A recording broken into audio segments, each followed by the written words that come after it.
Good morning, everyone. Thank you for joining us this morning. Sorry, it's this afternoon. I've just realized I was on another webinar this morning. So that has thrown me a little bit. Actually, just to mention that, I've mentioned a few times that we're obviously not the only ones providing kind of learning opportunities and doing webinars and stuff like that. Like Andy Hollinson and the guys at Crowd Safety Training are doing a lot of good ones. And Chris Kemp, Professor Kemp over at Mind Over Matter Consultancy are running some. There are also a lot of, I guess, kind of closed group ones and organization specific ones. I was lucky enough to have been invited to be on a panel this morning for the European Festival Association. We're doing one around risk management and dealing with COVID-19 and all that kind of stuff. So I was on a panel for that, and it was really good because I was one of 4 people on the panel, and I was the only man on the panel, which is not something you see too often, especially in the risk management side of things. So that was really good, and the messaging was really good. It's interesting what's happening around Europe with regard to COVID-19 and events and risk assessments. There's a lot going on. There are countries and people operating in countries who feel that they've figured out calculations on how to calculate if you do run an event in a particular country, how many people would be, what's the probability of people catching COVID at the event and stuff like that. So there's an awful lot of really interesting stuff. Nothing might come of it, you wouldn't know, but there's a lot of people working really hard. I think it's difficult for us to grasp maybe on a global basis how many people are affected by this just in our industry. When you think of venues, touring, promoters, suppliers like ourselves, students, like there's so many people in the industry affected. It's a bit hard to even grasp at some stage. Another thing I did want to mention as well is if you're on our last webinar, we discussed briefly about maybe setting up a LinkedIn group where we could kind of keep this information sharing going and maybe get people involved in a group where they could post questions. We could all try and help each other out. I'm not sure if you all caught it, but right towards the end of that webinar, a lady named Sarah Jane Kickham, who we know here in Ireland, she's an event lecturer, offered to set up a LinkedIn group to do exactly that. I've been talking to Sarah Jane. She's got it set up. I think she's just about to to put it live kind of on LinkedIn and let people join. So as that comes online, we'll incorporate that into our webinars and just letting you guys know. In fact, I believe there's Sarah Jane just putting the detail into the chat, if I'm not mistaken. So have a look at that. Again, it could be just another way that we're all can stay in touch. If you have a question, you know, you can pop it somewhere where a lot of event people will see it and maybe be able to help you out. So another handy thing for the industry. Thank you, Sarah Jane, for setting that up. I did make the point the last day that it doesn't have to be us that do it. So if anyone fancied doing it, that would be great. And Sarah Jane was straight in there. So that's that. Today's session is about food safety for festivals and events. And we're delighted to have Calvin Hanks here to present on this one. This is exactly what Calvin does. So he's an authority on it. He knows it upside down and inside out. I think for people like myself who work in event safety and crowd safety, this is something that obviously is an element of what we do. I wouldn't say I'm an expert on it. We do it when we need to, or we get professionals that do solely this to come in and do it for us. I do think, even for myself, it's one of those areas that can trick me. It can catch me out a little bit. I find myself at times unsure about what I should be insisting on from vendors and from food businesses coming onto our sites and stuff. So I'm interested to see what Calvin says we should be doing and best practice in the industry. I think we've all seen it. I don't know, does Calvin mention him during the presentation, but it's gone wrong at events where, you know, water has been contaminated or food has been contaminated and led to, you know, large problems, a lot of people getting sick. So this is a real thing that happens. I'd say if we're all being honest, either on our own events or events we've been to, we've seen maybe food vendors and lacking in proper food safety practices, and we've seen things we'd question. I'm a firm believer in if it looks wrong, it probably is wrong. Roger Barrett said once on a presentation that we had him deliver over here in Ireland, he said, designers don't design things to look wrong. So if you trust your gut and if something feels off or looks off, it probably is. And sometimes that's what I go on when it comes to food safety and stuff. If I see unclean kitchens I'm pretty sure the food coming out of there can't be as safe as it should be. But I'm sure it's much more nuanced and there's much more to it, which Calvin will go into. As usual, I want to thank Actavo Events for supporting us with these. I owe Paul a phone call, I think, again at this stage, just to catch up and see what's going on in his world versus our world, and how the industry is looking from his perspective. But they're good guys. They support what you do. They support the industry here in Ireland, and I know beyond as well. They operate all around the world, so we're glad to have them involved. Usual story, use the chat function to ask questions. We will jump in during Calvin's presentation if it's a case that something has come up and the chat is going hectic on it and we really want to discuss it or something. We'll do that as it happens if it makes sense to do so. Otherwise, at the end, we will have a more structured question and answer thing at the end. I should also say at the end as well, we will open up the option for people to use that button to ask to speak, which would let you turn your mic and your camera if you want, but turn your mic on and actually ask a question. That's been working quite well for us on webinars recently, and it makes the whole thing a bit more interactive. So we'll turn that on towards the end, and if someone wants to actually jump on and ask a question or something to offer, that will be there. I think that's about it. Usual story, we'll be monitoring everything in the chat. We'll try and catch as many questions as we can.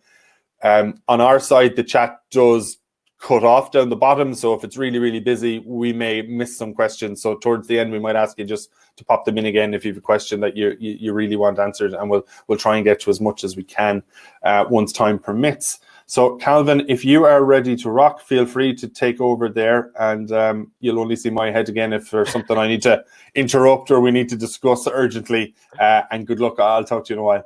Thank you. Good afternoon. Lovely to see so many people signed in. There are some of my esteemed colleagues on there. Be nice to me. Don't send me rude messages afterwards. So, food safety at festivals and events. Why food safety? What's it all about? So, to start with, a little bit about me. The gorgeous photo of my ever-receding hairline. Originally a chef, worked in hotel management, catering businesses, got involved in health and safety, passionate about health and safety. It was forced originally by a hotel group I worked with who didn't believe in health and safety and thought it didn't apply to them. And I persuaded them if they got me some training, I'd look after their group of hotels for them. Discovered that I really, really enjoyed it, and so got into the health and safety side. I am a chartered safety and health practitioner, and I work in health and safety, but I also look at environmental health and food safety. I'm currently trying to write my dissertation on food safety for events and festivals as part of my MSc. COVID has slightly got in the way of that. I had all this beautiful research lined up, and that disappeared. So I'm now having to do a literature analysis, which those of you who've been there and done that will know that is a bit mind-blowing. But my passion is food safety. I will say what I say today is just me pointing out perhaps a few things where your event could be vulnerable. I'm not saying anything's wrong. I'm not saying systems are wrong or processes. Just want to say these are things that you need to look out for. Quick survey. So the question is, if you're involved with an event that invites food sellers onto your site, do you currently use the services of a qualified food safety advisor? So we'll get that poll put up and we'll see what the responses are. That's absolutely fascinating watching that toolbar.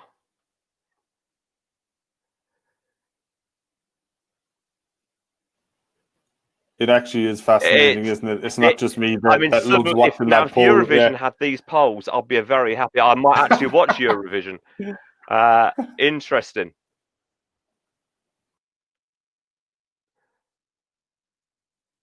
So where are we going? We have 25% don't have food or are not involved in an event. It's fluctuating slightly.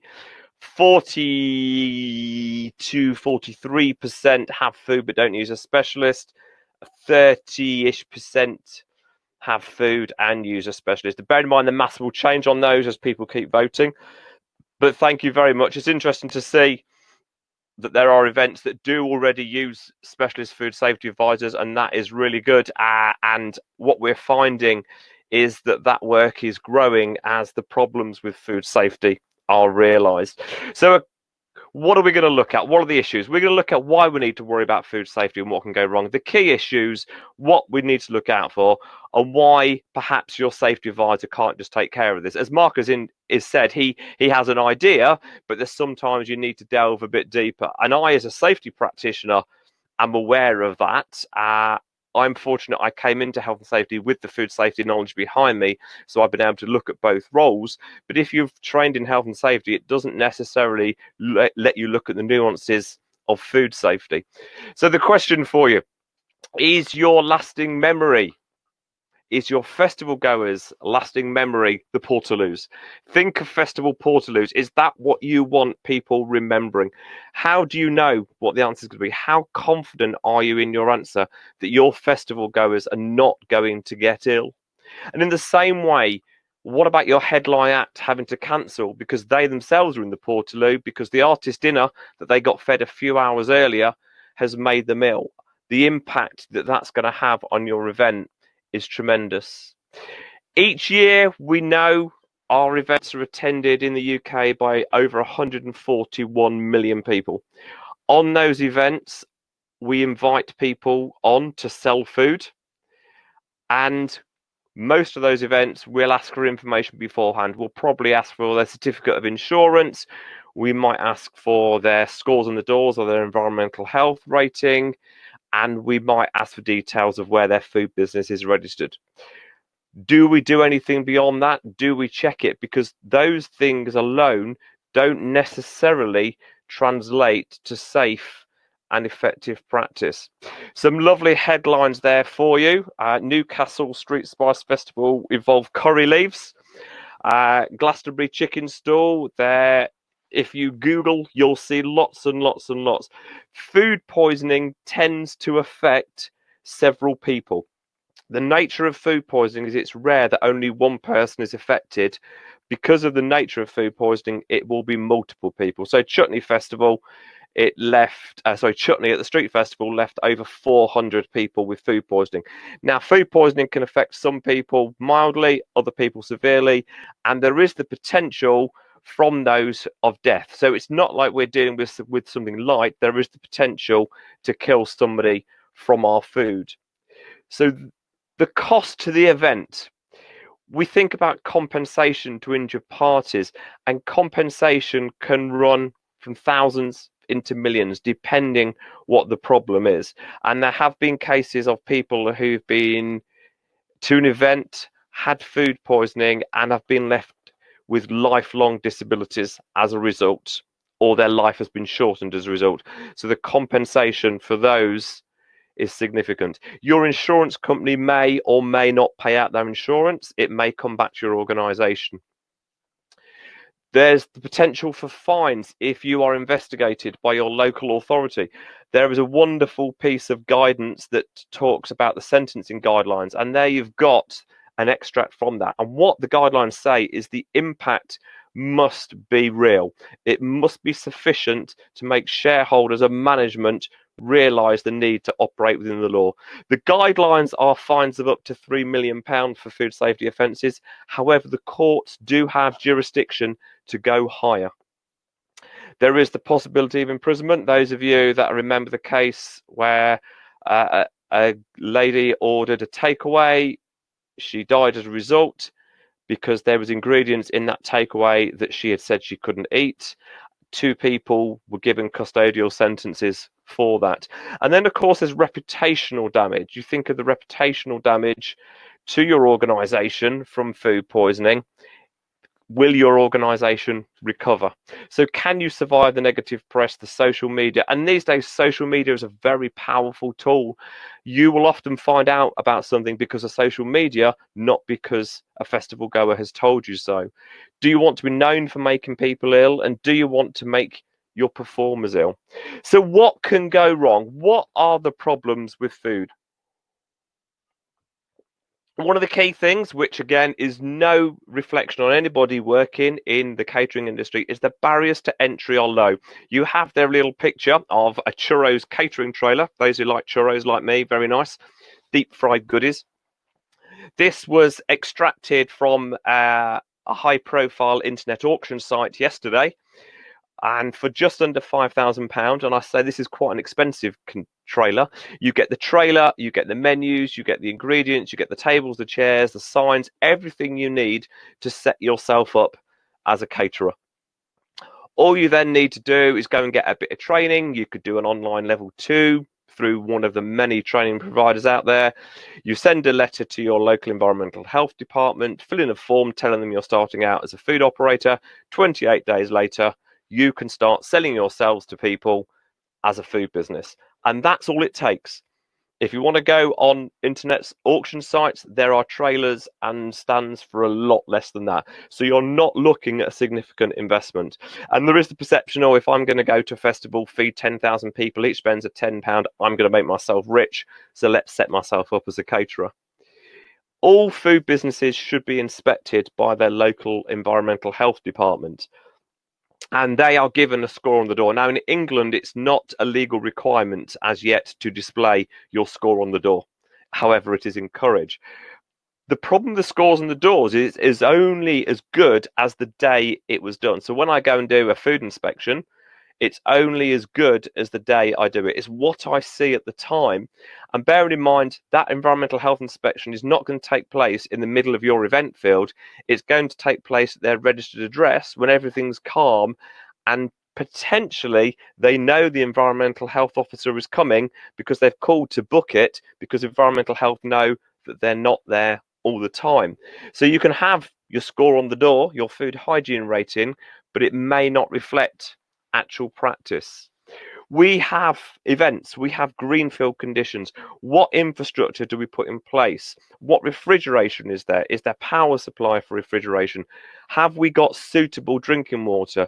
Quite often we have water containers, we have taps. I was involved with a festival in Wales several years ago, and their only water supply was coming out of a building, and it was designed for all the caterers, but it was also filling Bowsers to do toilets and public water supply and all sorts, and it was a nightmare. There wasn't sufficient water, so caterers' response to that was to ration it, use it wisely, and not wash their hands. So how do caterers manage the water systems? Have they got clean and dirty separated? Do they have enough access to hand wash? The little picture there is a portable unit, very good for pop-up systems and short duration, but it only holds enough water for around 10 to 12 reasonable hand washes. And also your space is limited. You can't get your hands underneath and give it a good wash. So what facilities have we got in place for hand wash? Another feature may be staff turnover. There are those who join a caterer for the summer and work the entire way through. There are those who join for short periods of time. If you're on Facebook, for example, there are forums for caterers, and it'll be, oh, I need 6 staff for a festival this weekend. Give me a shout if you're free. So what's the staff background? What's their knowledge? What's their training? How long have they been doing the job?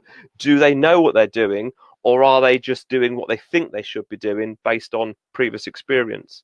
The management of allergens, you have there the 14 main allergens, but anybody can ask you about anything in your food because they need to know. They may not be allergic to one of those 14, they may be allergic to something else, and they need to know.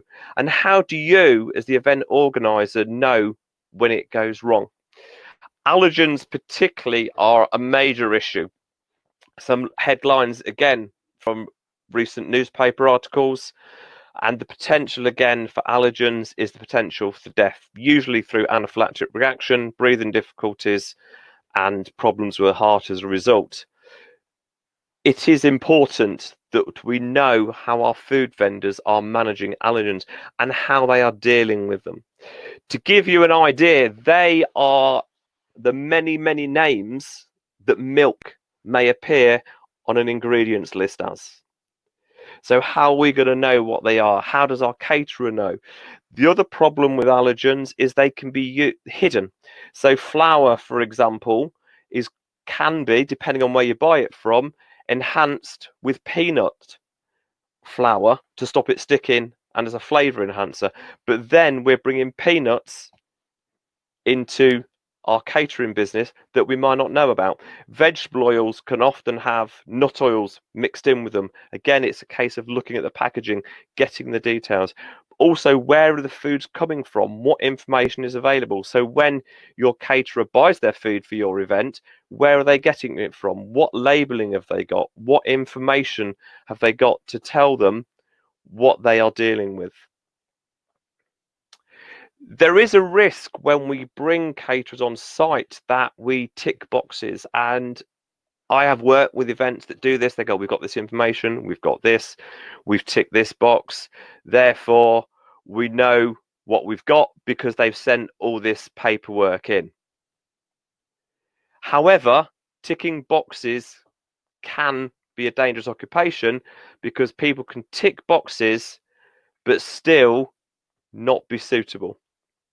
So things we need to think about when we're running an event, and there is an information sheet available at the end that you can download. I believe Mark sorted that out, or we can email it out to you. They've got a 5-star rating, and a lot of events go, we only take food businesses with 4 or 5-star ratings. But what does that actually mean? Remember, it only applies on the day they were actually inspected by their local environmental health officer. And how often are they inspected? Environmental health departments do a risk-based approach, and what they'll do is they will look at the profile of the catering business, their available resources, and that will decide how often they inspect. I know from organisations I work with that if you are a 5-star business and they're not too worried about you, they have what's called confidence in management, they may not inspect for as often as 3 years. I have one client has not been inspected by their local environmental health department for 5 years because their local environmental health do not have the resources to conduct inspections. What's the background of the food business? How long have they been operating? What's the skill of the operators? What other events do they do? How long have they been doing food? How are they doing it as well as something else? Quite often we find that food businesses are an add-on to something else. It may be they're running a pub or a restaurant and then they're doing events, or they're doing something totally unrelated. I did once come across a food stand at a lifestyle health event that was run by 3 doctors, as in medical doctors. They just had a passion for nutrition. So I had 3 doctors serving me salads. How long has the business been operating? How long have they been doing this? What's their experience? What do they know? How do they operate? How does that reflect? What training do their staff have? And the danger with training is, again, it becomes a tick box. They've done an online course, got the piece of paper, and that's it. What you need to see is that training reflecting into practice. Who are their staff and how long have they worked with them?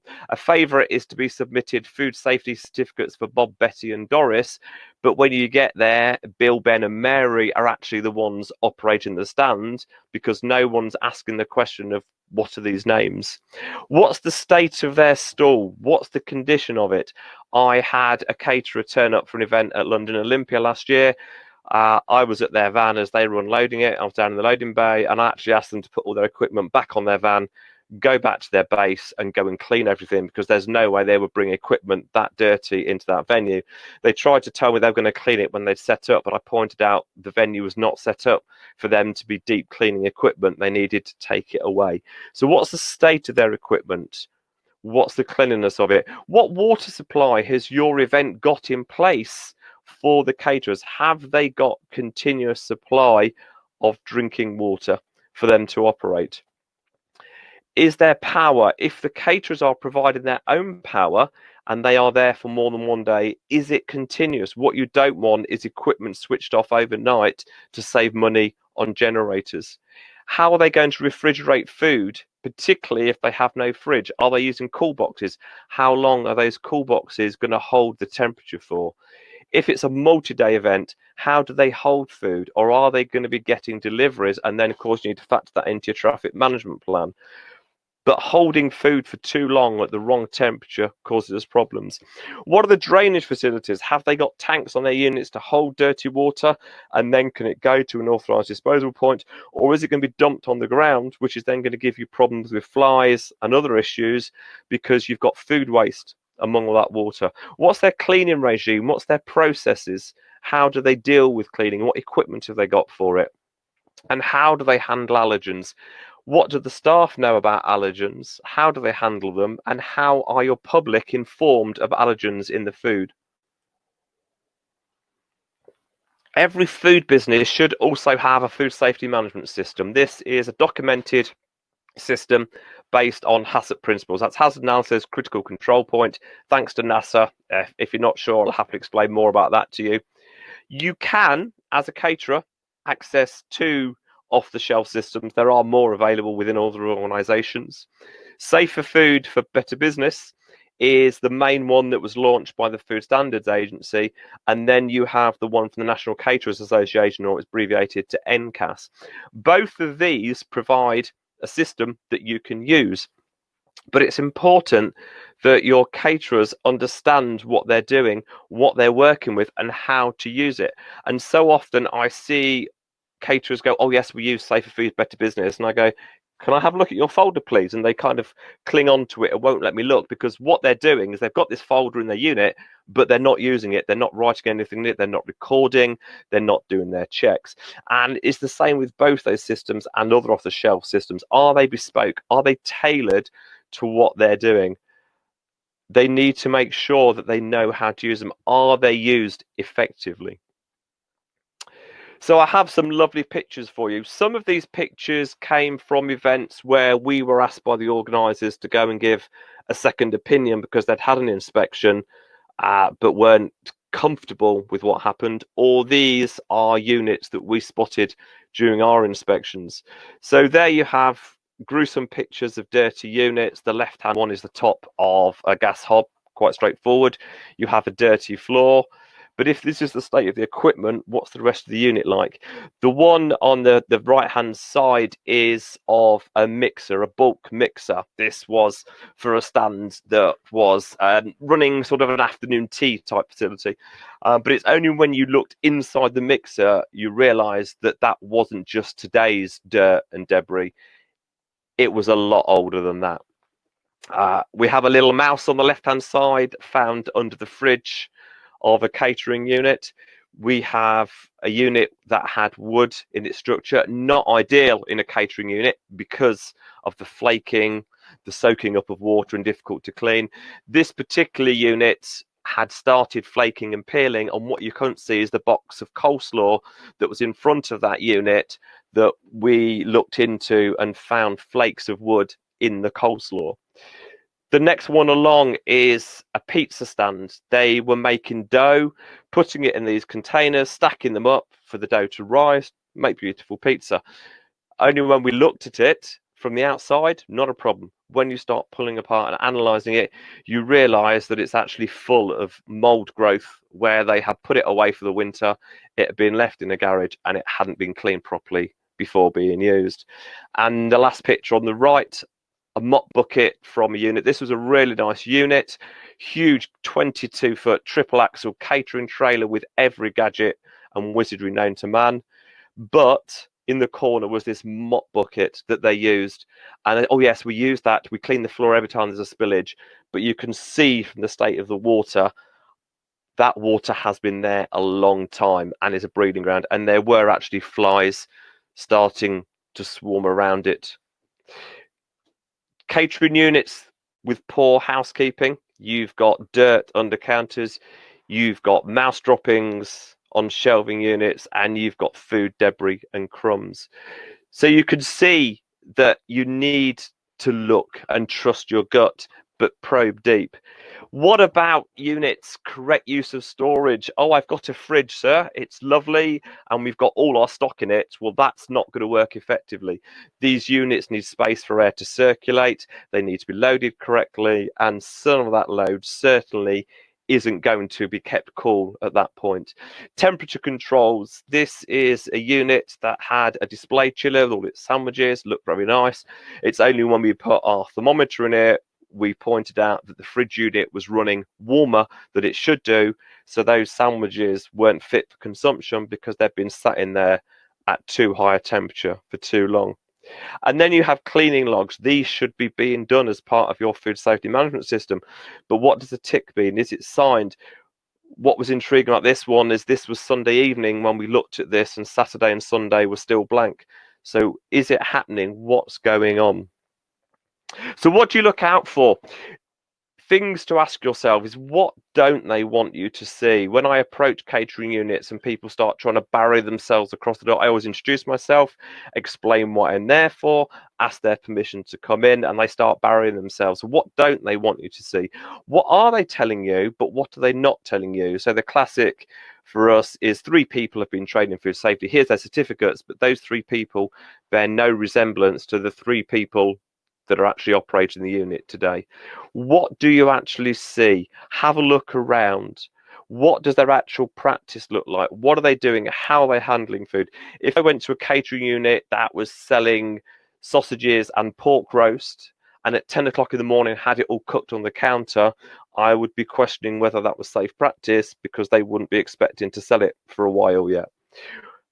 And blue gloves. Blue gloves do not make caterers invincible. They have a place. However, they are no substitute for a clean hand. If you ever want a little hobby, stand and watch a caterer with their blue gloves, and what you'll find quite often is the blue gloves go on, they handle a bit of food, they then scratch their head, pick their nose, adjust their clothing. They may even go out for a cigarette or a break and a bit of food and a drink, and then they'll go back in with the same gloves on. Blue gloves can make people think they're invincible, and we need to ensure that the practice is correct and that there is effective changing going on. So key causes of food poisoning. This is at events and also a wider field. The biggest issue is preparing food too far in advance. If you are a caterer trying to put through thousands of people in your unit to cover your pitch fee and your costs, you are going to stack up food ready to serve it. But the risk there is that it is held at the wrong temperature for far too long. And the thing to remember, a lot of catering equipment isn't sufficient for holding food at a hot temperature for a long time. It will hold it for a short time, but it will struggle to hold it for a long time. The storage facilities, so how do they keep food for several days? Poor staff hygiene, so food to food contamination through staff hygiene, or unfortunately toilet to food. And if they're using the toilet facilities at your event, how are they going to maintain hygiene, and what processes are there in place for them when they return to their catering unit to wash their hands? Allergens, unknown, undeclared, what are they doing with them? Do they know what they're dealing with? If someone asks them a question, are you confident in their reply to reassure you that they know what they're talking about and what they're dealing with? What's the water supply? Is it safe? And there are cases every year where water supplies are not of suitable quality and not fit for consumption, but slip through because tests aren't done. What are their hand washing facilities and their practice, and also their equipment wash? Have a look at a catering unit. Is there a hand wash? What's the hand wash got in it? If it's washing up liquid in a scrubbing brush, then it's not being used for hand washing. It's being used for equipment. Have they got sufficient cleaning procedures to prevent cross-contamination and reduce bacteria growth and bacteria content on surfaces? A favourite question of mine is, you're using anti-bac spray, how long should it be on that surface to kill the bacteria? Dunno is quite a popular response, followed by a few seconds. At that point, I get them to read the label, and some of the products can be as long as 5 minutes. So why can't our safety advisor do this? To a certain extent, you can. Trust your gut. But as you get more complex, are they going to know about the requirements of the various legislation that we do? We've had to go through the food safety exams of the Chartered Institute of Environmental Health and through professional practice with the Chartered Institute of Environmental Health. Think about the knowledge and authority to act. If you're questioning yourself whether it's right, how confident are you going to be to act upon it? Is your safety advisor already trying to do too much? And is this just one more thing too many? And I know from being at events, some catering units can take 2-3 hours of your time to deal with. Has your safety advisor got that? Are they aware of effective temperature control? Can they deal with the scale of operation? What about food traceability? Do they have the knowledge and the understanding of the traceability requirements, allergen labelling, and can they speak EHO? Can they speak environmental health officer? So why use a food safety specialist? We're lovely people, really, but we can speak the same language as your local environmental health department. I had an environmental health officer from a local authority join me at London Excel last year now, and we spent a very pleasant day together as we co-audited stands because we spoke the same language. He was there to check on the event and to check on me because the event had contracted us to oversee, so the local authority sent their EHO down. We could explain to caterers and ensure that what is implemented is suitable and meets the requirements. We can probe, explore, and dig deep. We can conduct investigations into food issues. We can, when needed, defend your event to the environmental health officer. It's EHO, EHP, because a lot of them are now going to environmental health practitioner. And we can protect your event and reduce the likelihood of food poisoning occurring. We can't stop it, like anything. There will still be poor practice that will slip in, but we can stop it. So a lovely selection of some of our team. Some of us better looking than others. I'm not saying which way round. So the way we operate is our environmental health specialists are all postgraduate qualified. So we're all postgraduate certificate, diploma or master's degrees. Our technical advisors are anything from level 3 upwards, but all backed up with lots and lots of experience. So Anna, the lady in the middle there, currently holds a level 3, but has got 25 years experience in the role. And all of these people have come from and worked within food-based organizations. So they all understand how it works. So we're not just coming at it from the textbook, we're coming at it from practical angles. We've worked with food, we've worked in catering, hospitality, food production. We know what's involved. So I've got 3 case studies for you as I draw to the end of my presentation before we open for questions. So European Food Show, I've been running for many years. The venue, this was in London, was not happy with the standards of a particular year. And the local authority environmental health officer came down, threatened them with closure because the standards weren't good enough. We were contracted from the next year from them. So we've been doing this event now for 3 years. To manage all food safety. So all exhibitors had to pre-register with us and submit their food safety data. That's then analysed by our office team, and even our office team are food safety trained. So when it comes in, our admin coordinator has got food safety training and so can understand, and they can go back and question. And if they're not sure, they'll come to myself or one of the others in the team and ask the questions. We give all the exhibitors clear information and expectations of what's expected. And then we actually audited them on site. We went round, there were 3 of us at this event that went round and audited every single site to make sure it was doing what it said it was doing and it wasn't doing anything it shouldn't be. And quite often we found extra stuff that they were doing. We just changed our mind at the last minute to do that. So we helped them put extra facilities in place for that. Quite often we will arrange extra equipment for them. We often have stands that don't have enough probes or probe wipes, so they can't do temperature checks. We can provide that for them. The outcome was the client, the venue, and the local authority were all happy with the outcome, and the event has now continued for 3 more years in a similar way without any problems. This is where knowledge of food systems comes into play. This was a business to consumer event. It was food based. It's sort of think food markets. The stall had pre-registered with us. They were clean, tidy, well presented. However, when we audited them on site, and again, we asked questions like, what's in that container? What's happening here? Tell me what you're doing. We discovered they were cooking rice on site to make fresh sushi. We were very glad it was vegetarian sushi, no fish, but rice has the potential to cause death through Bacillus cereus poisoning.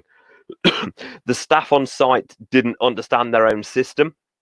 The stall holder, the food business operator, couldn't explain their food safety system. They kept telling us it always a pH-based system that you use for rice, but they couldn't tell me what it was that they were using. As a result, we had to tell them to cease trading, and the food that was affected was destroyed under supervision. The stall holder was asked to revisit their training and their systems and to design a food safety system that would work for their rice.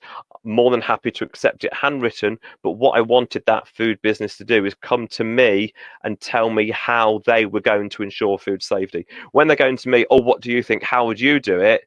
It doesn't give me confidence in their systems. We did give some coaching and guidance to help them through, and safe systems were put in place, and they reopened later that day and were allowed to trade for the rest of the event. But that was all about asking questions and digging deep. And the case study number 3, nuts. So another business to consumer event with multiple food stalls. A customer ate some food from one of the stalls and experienced an anaphylactic reaction. Ambulance was called. Later on, a compensation claim came into the organisers, and the local authority undertook an investigation and advised that they were looking at the potential for prosecution for breaches of food safety. We had already pre-registered and pre-audited all the food stalls. We had audited on site, and we had agreed with this particular stand some additional allergen control procedures. We had provided some guidance. We had provided additional signage for them to raise awareness for customers, in addition to what they already had in place. We were actually able to respond to the incident because we were on the same channel as the organisers and gather evidence, get statements, get information. And we were able to show that there was inconsistency in the customer's account and the customer's actions. We were able to demonstrate full control because we had worked with this food business. They had full allergen control in place. The outcome of which the insurers dismissed the customer's claim, and the local authority did not take any further action against them. If we didn't have all those systems and those controls in place, that would have been a very difficult conversation to have, because on the face of it, the food business had failed in its duty to inform the customer of allergens, and the customer had experienced an anaphylactic reaction as a result. So again, that's where having someone on site who understands the process and the systems is useful. This event had over 300 food vendors, so it was quite easy for something to slip through. That's the end of my presentation on food safety. I'm open to questions. Anything you want to know, I will try and answer it. If I can't answer it straight away, I will come back to you. Calvin, thank you for that. I think you've scared the bejesus out of me and some other people, perhaps.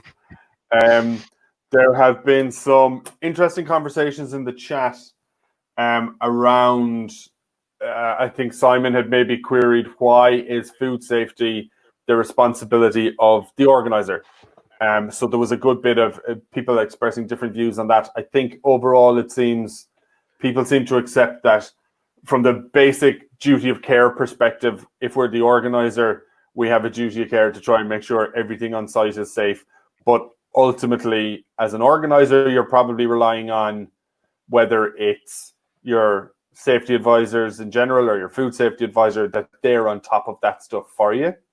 But I think that, like, the duty of care is spread, and the guy running the food stall should know way more about his food stall's operations than I will as an organizer.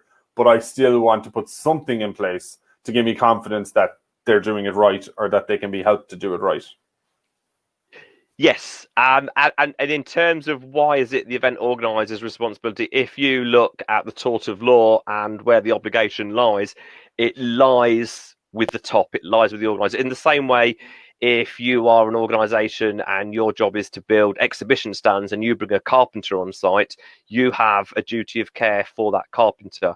So you have that duty of care for your caterers, because if you look at the prosecutions, it's not always only the caterer that's prosecuted, it's the event themselves, where the court will deem that the organisers of the event have failed to take reasonable precautions and reasonable investigations as to the competence and performance of their contractors effectively. All right, okay. I should say, if anyone does, there's more questions coming in. If anyone wants to actually turn their mic on or camera on and ask a question, I'm going to turn that functionality on now if you want. So it's that raise your hand to request to speak thing you'll see down the bottom. I will warn you, it works most of the time. We have had people who the tech on their end didn't seem to let them in, even though we let them in. But just so you know, there's one question that's staring me in the face, so we'll run with it.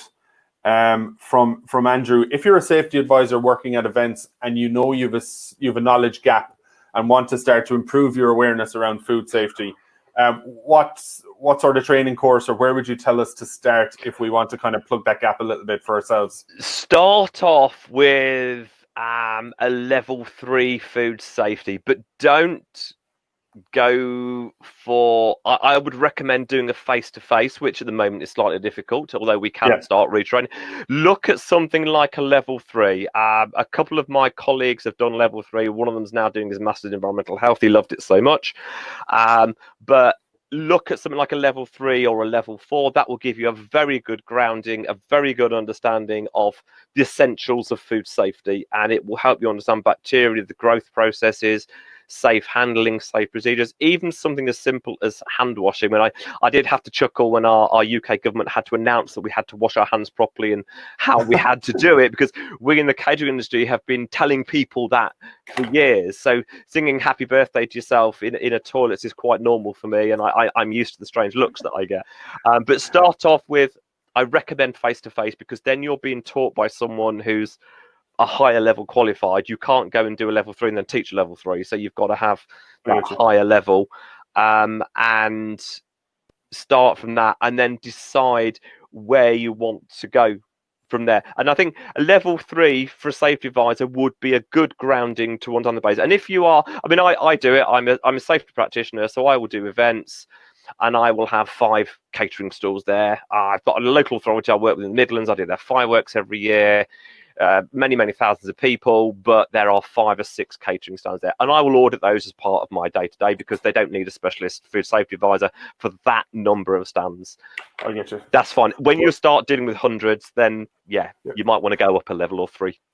But I guess when you're in that role as the safety advisor anyway, and you have that little add-on that you can confidently look after 5, you're an added value offering then for the client at that point. Definitely, you can I can look after this for you as well. Yeah.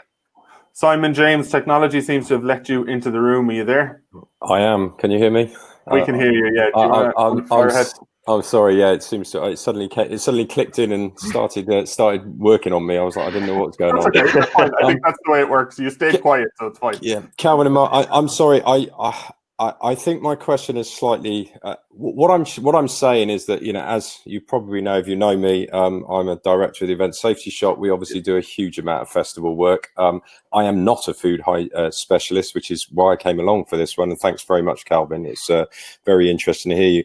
My argument is more about that I feel that organisers are being. The HSE is responsible for every stage builder and every rigger and every sound company and things. They don't come along and inspect, and they don't expect us to do it. So we obviously do our due diligence. We make sure that the company is a sensible company.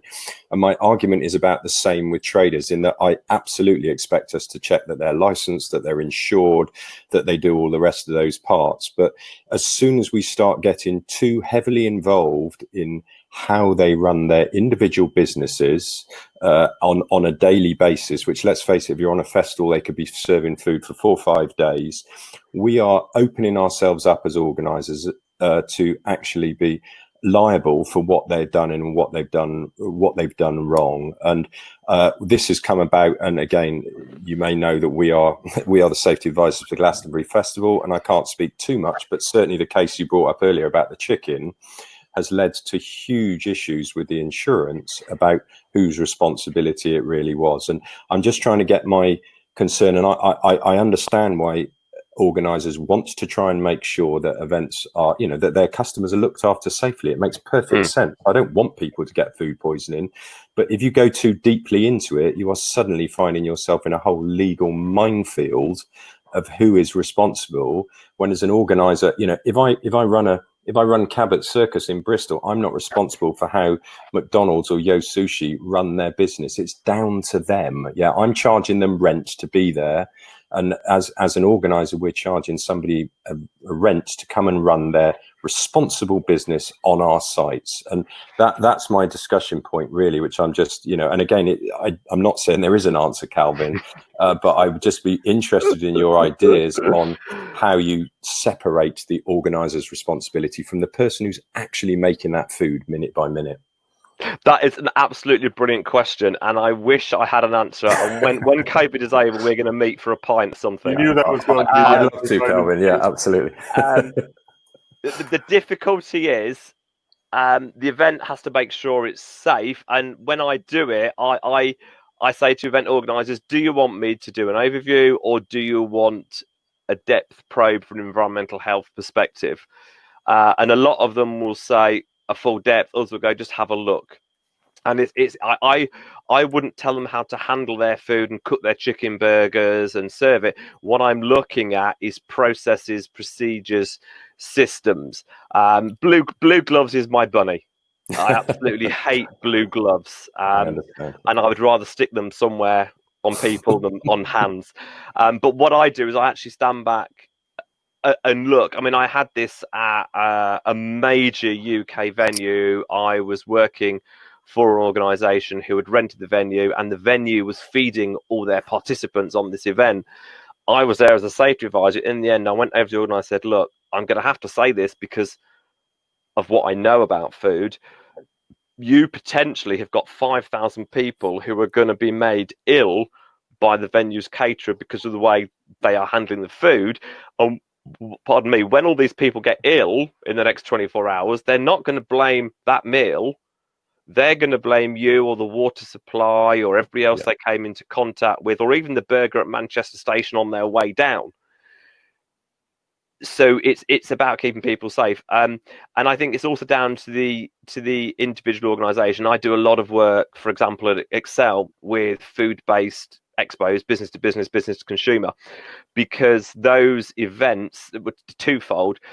The local authority is on their case. Any local authority people here, hello. But the local authorities are checking because there is the potential for big problems with the amount of people that are coming through the venue. And also they don't want the situation. I did a B2B expo last year, and I actually had to stop the stand of a major UK food producer from operating because their systems were so shocking. And I'm just thinking, from a confidence in an operator perspective, that should be glowing. But when I met with the manager who was there and got to the bottom of it, yes, they were showcasing their product, but what they'd done is rung their local agency and called in 3 chefs to showcase it for them. Right. So their own system had failed. As a result, now they bring their own people from their research team to do it. Right. So yeah, it's, I think it's about a confidence. I mean, if you've worked on a big event and you've got confidence in your operators, you could operate a lighter touch than if it's someone new. And I'm the same when I do events year by year by year. And I go, hello, how are you again? Chicken burger, burger stall, nut stand, banana smoothies, whatever. Oh, I don't recognise you. I've never seen your stall before, so let's analyse deeply. With you.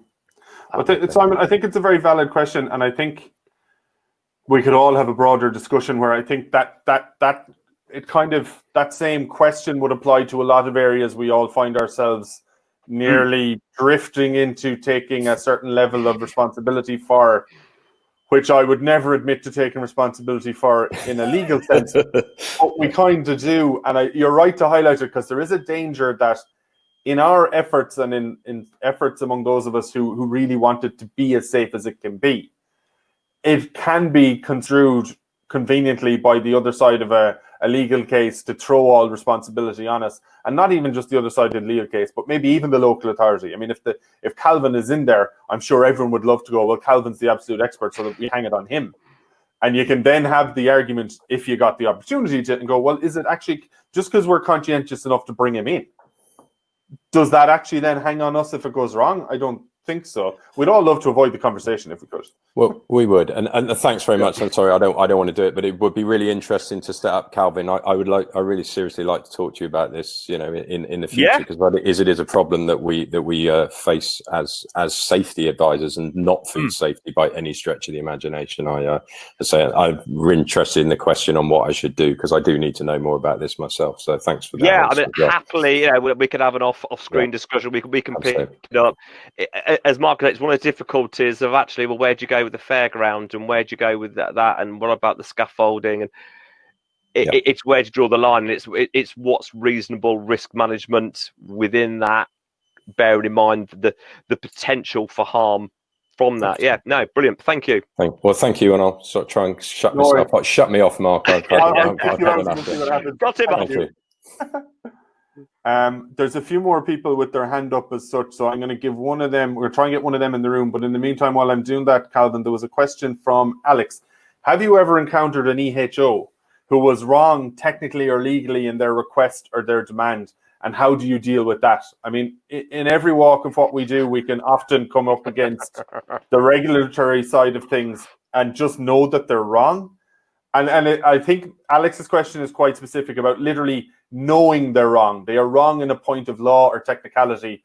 And how do you kind of deal with that and bring them round to where you need them to be without maybe making them think, that, you know, that you're calling them an idiot?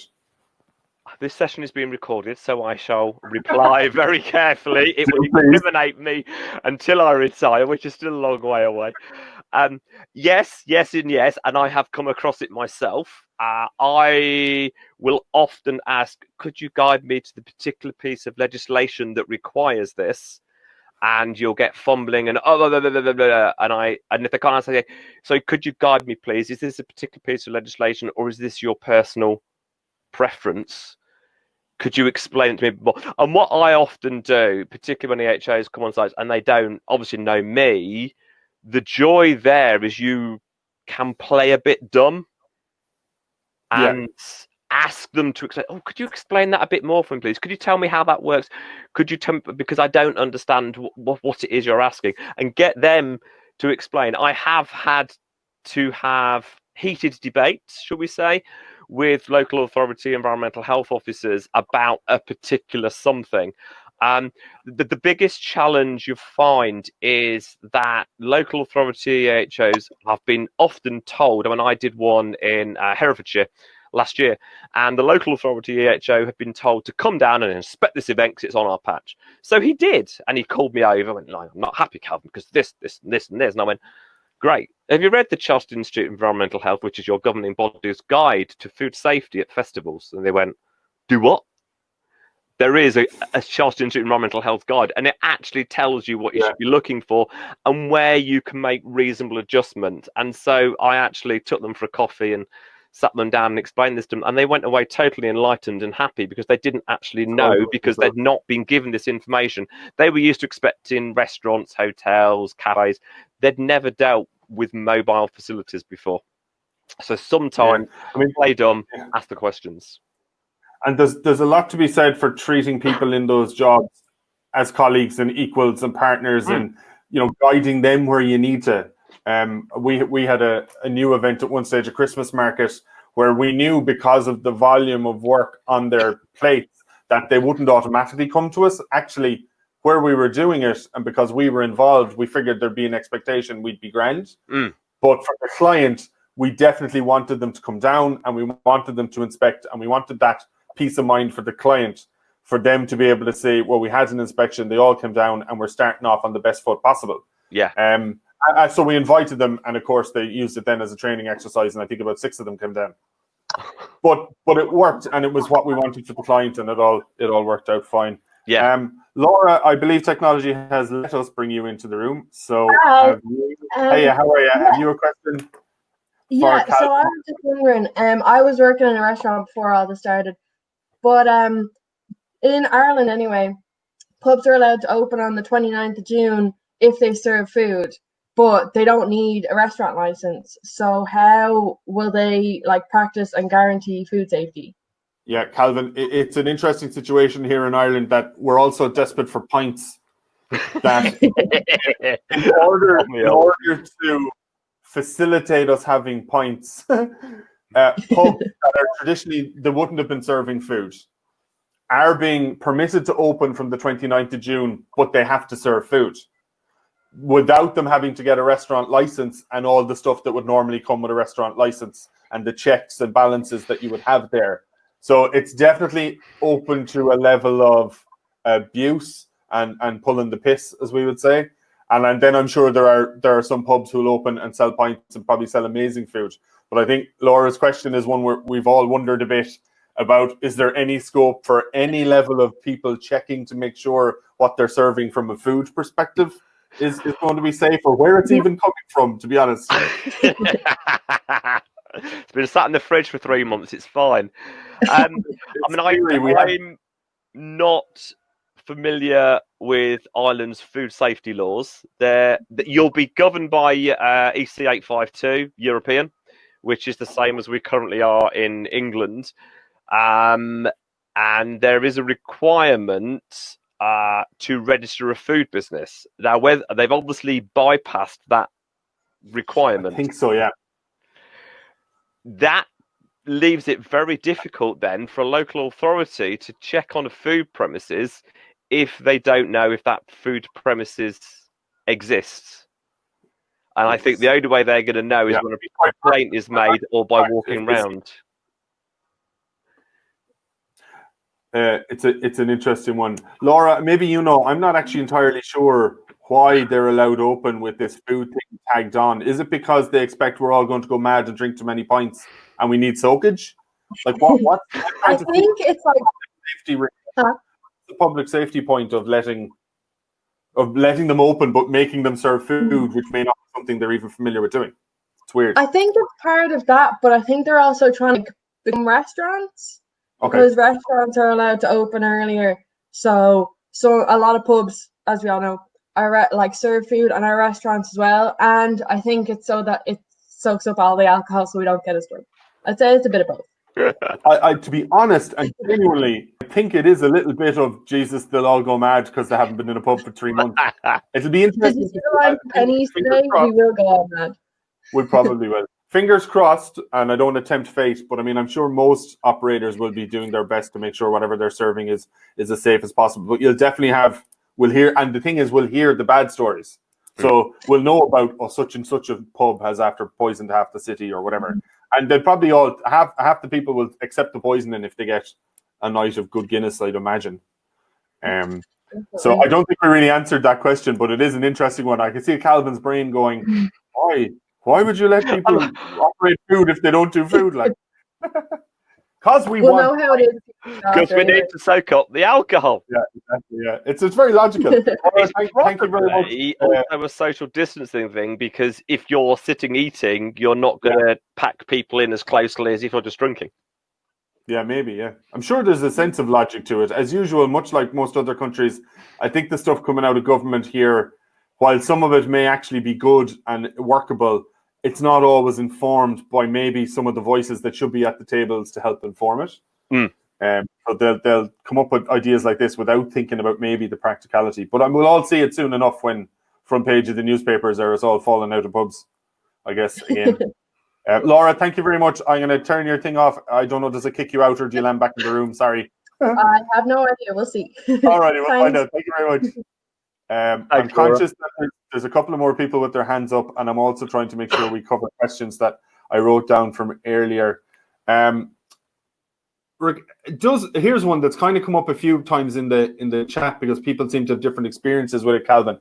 Can an EHO actually shut down on inspection a food outlet at a festival or an event, or does that vary from jurisdiction to jurisdiction, or what power do they have? There's an experience someone has shared in the chat about the EHO wanting to shut it if they could, but saying they'd need a court order, which they couldn't get till Monday. And then people are trying to say, well, could they not have slapped this on them or given them that? Like, what power does an EHO actually have if they look in there and it's awful and they just cannot have them served? If it's on your patch, you have officer duties. You have powers under the Food Hygiene England Regulations 2013 in our case. You can issue an improvement notice Okay. So your washing up is shocking, I require this, or your I require to do this. You can, if it's that bad and there is an immediate risk to health, issue a prohibition notice. Okay. However, you need within 3 days to get it in front of a judge. Right. There are judges that work weekends. Okay. So again, much like anything else, and it's not just EHOs, by the way, as everyone will know, in every job, in every walk of life, you find people that maybe know more than they should, or don't know as much as they should. And it could be that I forget whose experience that was. It could be that particular EHO wasn't fully aware of what they could and couldn't do. They could have been thrown in the deep end. You wouldn't know. But as far as you're concerned, if they're an EHO, if they're actually in that officer role, they do have that range of options, and then they have the 3 days to then get in front of a judge. They have here's why I had to shut them down. Yeah, I mean, the trouble with issuing a prohibition notice is a personal responsibility then falls to you to make sure it's correct, and you have that accountability if it's not. It may be that environmental health person. I mean, when you work in environmental health, you can work in a range of things: food safety, health and safety, noise, housing, and it may be they just don't have particular experience in that field at that time, but they've been sent down because they're the duty EHO. Yeah, they're the ones on duty at the time, so off you go. Off you go. Yeah. And it may be they didn't realise the full spectrum that they had available to them, or they didn't want to have to implement that, and they were trying to take again, it's that your first port of call is, can we solve this amicably? Of course. If not, then we're going to count. Are they amenable? What sort of conversations are we having, and can I help them get up to scratch by the time I leave? Yeah. There's a couple of things. Unsurprisingly, there's a follow-up on that level 3 you suggested. How long does that level 3 take? Or what most level 3s are around 3 days. Okay. 3 to 4 days, depending how the training provider runs it. Okay, cool. All right, there's another longish one there. Actually, Emma's asking, so for large-scale expos where they'd have a lot of checks, a lot of things, she's wondering, can we impose a requirement to see copies of training docs? Emma, like we would do that, generally speaking. Now, don't get me wrong, you don't always get them. And that would be a little red flag to follow up and check on the day or whatever. But we always find that in the same way you ask for insurance, risk assessment, method statements, if you put their training log or training register in there as well, at the very least, if there's time available, they may panic and send some people on training to make sure the box is ticked, which ultimately, if those are the people working with food on the day, I've achieved what I wanted to achieve. But at least you've asked. We would always ask for it, and it's our advice. There's a strange thing with what, I guess there's a dichotomy between what you legally have to maybe ask for or should ask for versus what, say, we as a company would decide our standards are and our systems and our procedures are. So we would always ask for sight of their training log as well. And like I said, we don't always get it, but if we don't get it, or if they're avoiding the question or whatever, as Calvin mentioned earlier, these are little triggers to pay a little bit more attention to them and follow things up. You get too many of those triggers in advance, maybe you're not bringing them on site at all. Carlos has a question. Any advice in regards to how to prepare and adapt for any new standards and restrictions due to COVID-19? So when we do start opening up again, is there likely to be a big impact? From a food perspective, the science is that COVID is not transferred via food. Where it's going to be transferred is your touch points, your person-to-person, your equipment-to-person contact. So what cleaning processes have you got in place? So, for example, the person taking the money should only take the money. Yeah. Don't then go and handle food and things like that. And what's your queuing system? I mean, the trouble is, like all these things, we queue outside supermarkets, then it's a free-for-all when you get inside. So what's your queuing system? How are the stands set up? How are the food places set up? I mean, it's going to be a challenge for food operators to reopen with social distancing, because you're going to have to go, your table's over there, take a seat. And then when they're sat down, go over the menu and throw it at them from 2 meters. And it's going to have such complexities that I think a lot of organisations are going to struggle with it. And I know I work with several contract caterers who run workplace catering, anything from car parts manufacturers to banks. They're struggling with, well, actually, we've got a quarter of our capacity in our restaurant because we can only have 2 people at the end of a 6-foot table. We used to have 4 or 6 people around it. So there's so many issues. From a food perspective, one of the biggest things we're noticing and we've identified is the kitchens can't run at full capacity because you can't have that number of staff working in there, crossing over areas. And we've identified, say, for example, one kitchen's reorganised itself and had to go back to what we call the party system in kitchens. You have a chef works on each different course. So one does mains only, one does starters and bits like that, because they can't be sharing fridges. They can't be sharing equipment. Otherwise, every time they do, they're washing their hands. And as a chef, you should be washing your hands a lot anyway, but you'll spend more time washing your hands than you will doing anything else. Yeah, no, I think this is what I'm saying about the 2 meter thing is causing so many challenges. I would like to see a level of freedom or common sense where we can explore things like let the kitchen operate the way it normally needs to, and that which would mean people are within 2 meters, but change the system so it's now definitive teams. So it's Matt, Mark, and Calvin are a team. They're in the kitchen together on their shift. They're within 2 meters of each other. That makes contact tracing easy if anything happens.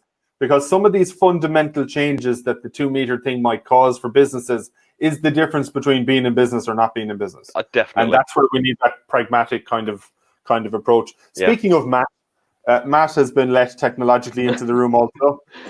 What did you have for us, my friends? Good afternoon, Mark. Good afternoon, Calvin. Hi, Thank you for your time this afternoon. So my question's mainly around kind of the drinks only industry, because depending on how that's done, so this could be a number of different things. So I've done stuff like beer festivals where people are reusing glasses. I've done things where we're just selling bottles from the fridge, traditional bar where it's got a mix of draft products where you're giving them a fresh glass or a plastic. So what kind of things should we, perhaps as safety officers, as event organisers, be looking for from the people responsible for running those bars in terms of what their staff should be doing? They fall under the same regulations because they are technically providing a food or drink. So they should still have a hand wash, because at the end of the day, if you've ever worked behind a bar, you'll know how much you stink of alcohol. I remember my bar days and couldn't shift it for days on my days off. So they should still have access to hand wash. And what facilities are there? Is there one tiny hand wash in the corner for a front bar serving 10 customers at a time? Is that sufficient? What's their handling process? If they are reusing customers' glasses, how are they handling them? Are they top holding, bottom holding? Where are the contact points? How are the drinks being handled? How are the drinks being stored? Vials disease and the young people in the pubs is a problem, because the drinks are stored in beer cellars. The top's cracked open, but you've still got the rat urine all around the bottle. Vials disease from drinking from a bottle. So how is it handled? How is it cleaned? What facilities have they got in place? How do they handle their beers? How do they keep them cool? How do they keep the drinks cool? If they're using ice, where's the ice coming from? How are they handling it? How are they keeping their ice containers clean? And how do they get their ice into the drinks containers? And that's going to be another issue now, of course, is multiple They use their handles. hands, but they've got blue gloves on, Calvin. So right, or they get the glass and they dip the glass into the ice bucket is the absolute classic. Like, yes. That one drives me mental. If you see anyone doing it and you literally said to them, can I just ask you one thing? What are you going to do if that glass breaks? And they'll look at you. Very few people are going to go, I, sir, will immediately get rid of the entire supply of ice that I've just lifted from the store and lumped in there. You're like, you've just broken a glass and now there's ice in there somewhere. I just stick my hands in and get the little bits out. The blue gloved hand. Sorry, Matt, we're messing there. Did that go anyway towards answering the question? There's a lot they should also be doing, to be fair. Yeah, it does. I mean, there's a lot to obviously think about, because obviously, half the bar operation you can see, but half the bar operation is very well hidden. Whereas in a food trailer, it's, you can see the full food trailer from that little window, but in a bar, that seller's out of sight, really, isn't it? Yeah. Yes. Yeah, there's and definitely scope for bad things to be happening out of sight. Screens that hide everything. I take walks around back and go, "Hi, how are you?" And I've learned that with events. The staff will tell you anything if you talk to them. Yeah, they don't know not to tell you. That's why Calvin always insists on the top AAA access, so he can go absolutely anywhere and find what they're up to. Yeah. Yeah, no, that's it's really insightful, and it's definitely things to watch for. All right, Matt, thank you very much once again. Thank you, Mark. Calvin, here's one from Elizabeth. If you're running an event which requires drinking water, so say a pop-up cafe, she says, but there's no immediate access to drinking water, is accessing drinking water by buying large drinking water bottles an acceptable way of doing that, or do you always need to be plumbed into a clean water source for something like that? No, you need to have what's called potable water, drinkable water, whether that comes from a main supply, a tanker, or lots and lots of bottles. So as long as it's verifiably clean. As long as it's verifiably clean. I mean, I did an event as a charity walk a couple of years ago, and they had no water supply at their point. So what they did was they bought lots and lots of camping containers. They were sterilised under supervision. They were then refilled with drinking water from a suitable supply from a food quality hose and placed on the table for people to refill their water bottles with at various points. So as long as it is a verifiable source, it can be mains, bottled, tanker. And again, if you're getting a tanker in, make sure it's a food tanker, not a fire tanker. Exactly. Yeah, all vessels are not created equal. No, or an oil tanker.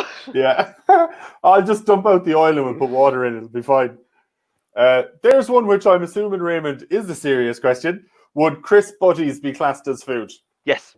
They would. You have to handle them. They're a food item because you have to have them. My test is if food is anything that you consume, but the acid test for me is, do you have to change what I call manipulate it, change the condition? And you do, because you have to take 2 pieces of bread.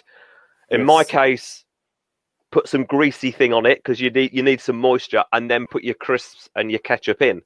So you are changing the state of that food item. Therefore, it is a food, as opposed to taking a penguin bar off a shelf and handling it over. Still a food, but a different category of inspection.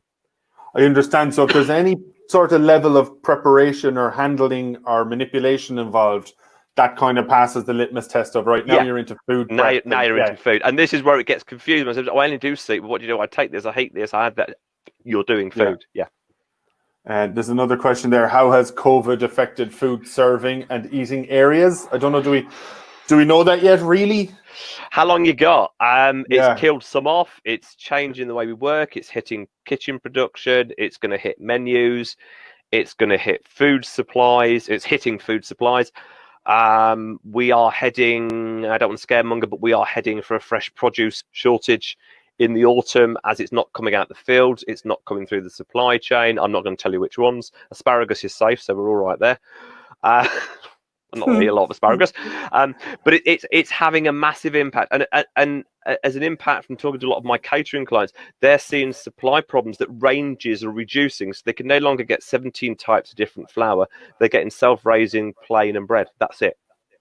Because manufacturers are cutting down supplies to concentrate on core to churn out the quantity that's needed.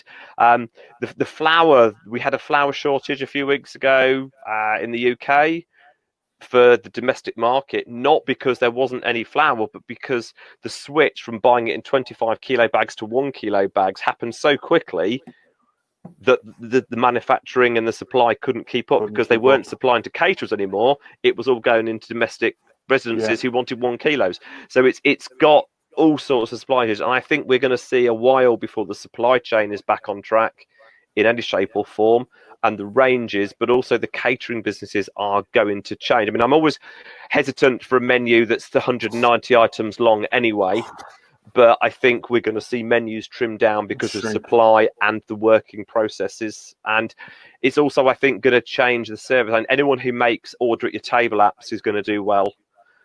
Because people are going to have to order at their table rather than people coming to them, to try and stand there 2 meters back and go, "Good morning, I'm George. Can I take your order, please?" This is going to be a bit You know, it's going to hit a certain Friday restaurant who usually kneel at your table and maintain eye contact, isn't it? So it's wow, you have strong massive feelings impact. on that one. I do. There's I like a question. eye contact with an adult. Yeah, thank you. There's a question from David that he freely admits isn't entirely food related, but maybe we'll have an insight into. He says he's seen quite a few companies offering services to supply walk-through disinfection tunnels. I know not strictly food, but definitely environmental health. Do we know anything about the legalities around those? He's not seen them yet being used in the UK. Do you know anything about those from an EH perspective? For what I'm about to say is my view and my view only. Yes. It's not based on any particular evidence that I have or science that I've analysed. What I know from the studies that I've read, because I have no life, I've got nowhere to go during COVID. So what the heck? There is a question of the invasion of space. There is a question of, is it effective? There is a question of the respiratory issues from spraying disinfectant at people. Yeah. And there is a question, does it actually work? And again, is it a bit like putting PPE on? It gives us a false perspective of invincibility when we should be looking higher up the hierarchy of controls for our systems rather than relying on something down the bottom end of that. So I mean, I'd have concerns on the respiratory and the personal invasion and the chemical reactions that could take place. And what is it you're spraying at me? I'm very delicate about my soaps and hair gels that I use. So I don't want you just spraying disinfectant at me. Well, with a receding hairline, you'd want to be careful about what's going in your hair. I look after what. That's why I don't have a mirror up here, as you'd see the even more receding hair. That's what this is for. You comb over. David, from my perspective, to me, it's a little bit. This will sound harsh. Without knowing much more about it, I've read around these a bit, and I know a little. It's a bit like snake oil. It's a bit like the temperature checks for me. Thermal scanners or temperature checks as you go in a door into your office or something tells us absolutely nothing. It does not, even as part of a broader range of measures, it does very little. It tells you if you ran to work that morning because you were late, you're going to register high. Like, it's an external temperature check. It's daft. It doesn't do anything. It can't do much. It doesn't check for COVID. It doesn't say if you have a fever. And I think I'd have similar kind of worries about these disinfectant tunnels. Like, it's external on your clothes. There's the breathing issue. There's what's actually in it. Are people going to be willing to walk through? Like, if I'm in a hazmat situation once off in my lifetime and I have to walk through one of them, I'm probably going to do it. But to just walk in the door to work, I don't know. And I'm a bit like Calvin. There'd be a lot of things I'd have to understand more about them now before I'd be comfortable with them. If anyone has any burning last minute questions, now's the time to throw them in. We're finished. We're getting through these questions fairly quickly here. Alex has a question.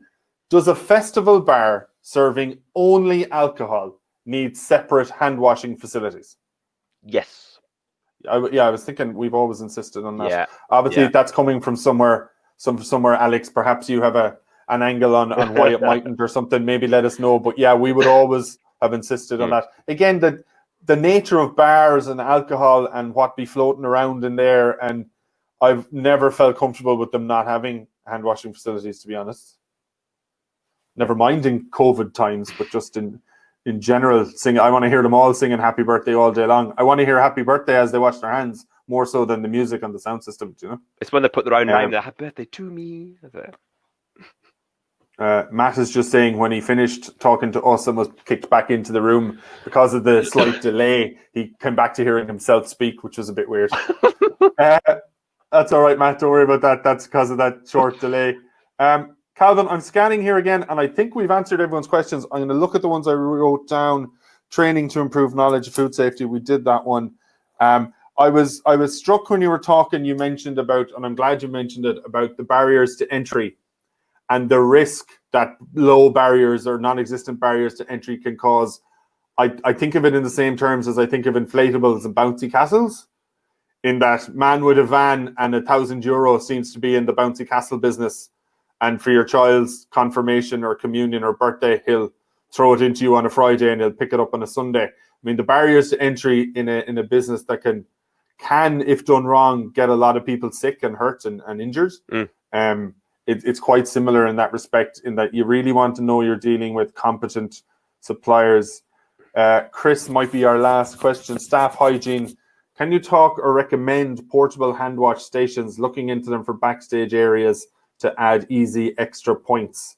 So again, there's always the worry with the hand washing stations, and do they need to be plumbed, or how hygienic are they if they're not plumbed? And we'd all love loads of them, but how do you actually achieve it? Are there good ones out there that you've seen that are tidy units that are self-contained kind of? There are units out there from £100 to £1,000, and Okay. they all have got their own benefits. If you're there for a while, I would recommend one that is plugged in and heats its own water supply, be that a containerized water supply that you refill. Obviously, you've got to have someone there refilling it. Yeah. If it's a very short duration, you can have something like the Till portable units, like the one I had on the picture, but you've got to have warm water in them and keep them topped up. So they're only as good as the system in place to support them. There are all sorts. And again, if anyone wants to connect with me, I can send you some suggestions, some guidance, some ideas. And you can have a look at what's out there, and it's more a case of what works for you. And I came across one coder at an event who'd got two that he picked up in a second-hand shop for £50. They were £400 units. The guy who had them didn't know what he got. They were in a good lot. Yeah. I mean, this guy's, I literally went in, paid cash, and walked out one under each arm. I don't blame you. And he did well, £100 instead of £800. Yeah. Exactly. I mean, some you can plumb into large containers, some you can plumb into piped water systems. So there's all sorts out there. It just depends what your infrastructure is, what your investment's going to be, and how long you need it there for, and what support. Plumbed drainage is always going to be better because it doesn't need attending, but that then's got cost implications on your infrastructure to support that. Okay, so it's a little bit of horses for courses, and there's lots of options out there. Yeah. Okay, very good. Okay, I'm seeing lots of people saying they have to head away to other things. No last minute questions flying as I scan one last time. I think we're good. I have to say, if there was no one else on this other than me, I learned loads. So thank you very much. And I may pick your brain further on a couple of things. Yeah. No problem. But again, I think it's an area that, to be honest, the likes of those of us who work in maybe in the safety side of things and don't know food well enough, we're always kind of happy maybe to not have too many food vendors and not have to stress too much about it.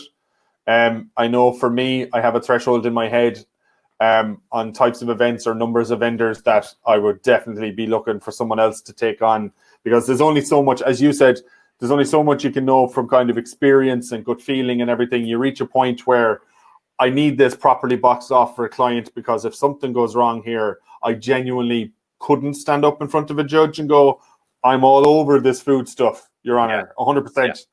And I think it's horses for courses. It's a few food vendors that we're familiar with and we've brought in for a client I'm very comfortable with doing. Whereas, bigger stuff or bigger volume of stuff, at the very least, I would like the likes of you to come in, or to definitely have an EHO inspection that I can then blame any drama on. but know that someone who knows what they're talking about checked and had a look, Yeah.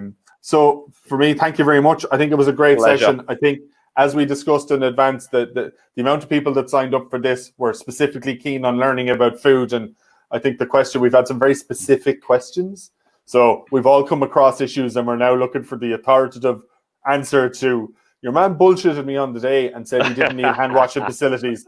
And now I can go back and go, hold on, the expert told me you need hand washing facilities, and I'm not even getting into a discussion. Definitely. So thank you very much. Thank you to everyone for joining us. Have a great weekend. As usual, recording will be available maybe today, maybe tomorrow. We'll get certs of attendance and all that out to those of you who stayed in here. And I see Sarah Jane has just popped the link for that LinkedIn group she set up kindly for everyone as well. So if you're interested in continuing conversations or asking event professionals about anything else, that could be a handy resource for you. All right, Calvin, thank you very much. Pleasure. Thank you. Have a good weekend, my friend. Thank you. And you. Take care. See you guys. Cheers. Bye.